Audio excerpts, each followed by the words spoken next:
வணக்கம். பிரதோஷம் முன்னிட்டு காரப்பாக்கத்தில் அமைந்துள்ள ஸ்ரீ அருள்மிகு கற்பூர ஈஸ்வரர் ஸ்ரீ கற்பகாம்பாள் நந்தி பகவானுக்கு அபிஷேகம் நடைபெற்றது.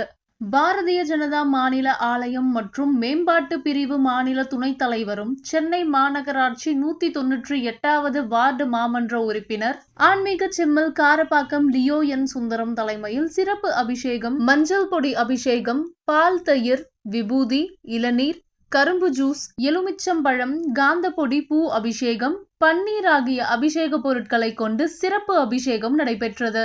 பின்பு கற்பூர தீபாராதனை நடைபெற்றது. இதில் ஆயிரக்கணக்கான பக்தர்கள், பொதுமக்கள் கலந்து கொண்டு சிவபெருமானையும் நந்தி பகவானையும் விளக்கேற்றி வழிபட்டனர். பின்பு ஆலயத்தின் சார்பில் அன்னதானம் பக்தர்களுக்கு வழங்கப்பட்டது.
Video.